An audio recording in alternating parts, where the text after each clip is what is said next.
කතා කරන්නේ be යොදා ගන්නා වාක්‍ය කිහිපයක්. මේ වීඩියෝ එක අන්තිම වෙනකම්ම බලන්න. මම මෙහිදී be වෙන්න, don't be වෙන්න එපා, don't be like වගේ වෙන්න එපා. මේ තුන් ආකාරයෙන්ම යොදාගත් වාක්‍ය කිහිපයක් සහ be ක්‍රියාපදය ඇසුරේ යෙදෙන සරල විධාන කිහිපයක් තමයි අද කතා කරන්නේ. මේ be කියන එක යොදන අවස්ථාවන් මොනවද? මට බෑ මෝඩයෙක් වෙන්න. මට බෑ බොළඳ වෙන්න. මෙන්න මේ වගේ ප්‍රකාශවල වෙන්න කියන අදහස ලබා ගන්න be කියන ක්‍රියාපදයෙන්. මෙහිදී be වලට පස්සේ නාම පදයක් හෝ විශේෂණ පදයක් යොදන්නයි තියෙන්නේ. අපි බලමු මේ උදාහරණ ටික.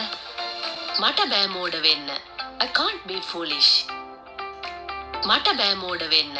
I can't be foolish. මට බෑ මෝඩයෙක් වෙන්න. I can't be a fool.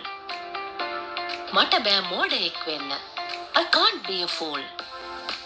මට පරක්කු වෙන්න බෑ. මේක ඉතාම හදිසි. I can't be late. This is so urgent. මට පරක්කු වෙන්න බෑ. මේක ඉතාම හදිසි. I can't be late. This is so urgent. සුමුදුට බෑ අප්සෙට් වෙන්න මේ වෙලාවේ. සුමුදු can't be upset at the moment. සුමුදුට බෑ අප්සෙට් වෙන්න මේ වෙලාවේ. සුමුදු can't be upset at the moment. මට බෑ ආත්මාර්ථකාමී වෙන්න ඔයා වගේ. I can't be selfish like you. මට බෑ ආත්මාර්ථකාමී වෙන්න ඔයා වගේ. I can't be selfish like you. ඔයාට පුළුවන් මගේ හොඳම යාළුවා වෙන්න. You can be my best friend. ඔයාට පුළුවන් මගේ හොඳම යාළුවා වෙන්න. You can be my best friend. ඊළඟට අපි don't be වෙන්න එපා යොදලා වාක්‍ය නිර්මාණය කරමු. don't be සමග නාම පදයක් හෝ විශේෂණ පදයක් ගලපමින් සරල විධාන කිහිපයක් ගොඩනගමු. ඕනවට වඩා අවංක වෙන්න එපා. Don't be honest too much. ඕනවට වඩා අවංක වෙන්න එපා.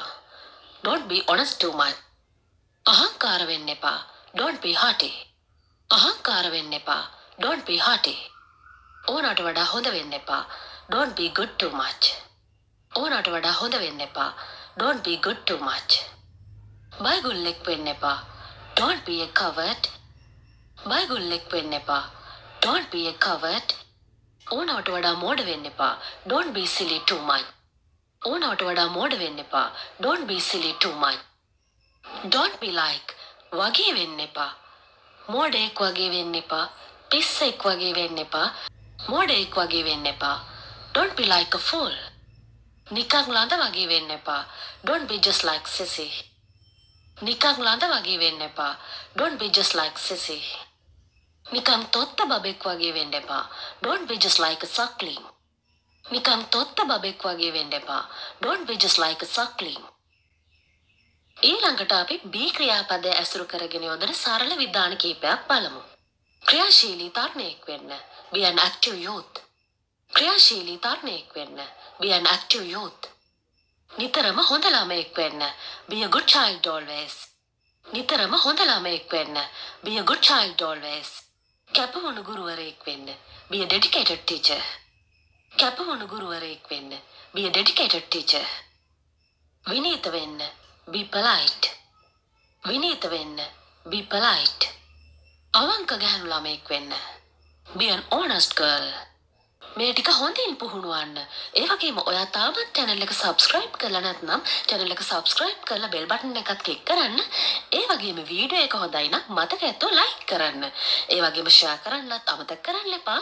එහෙනම් තවත් අලුත් වීඩියෝ එකකින් හමු වෙමු.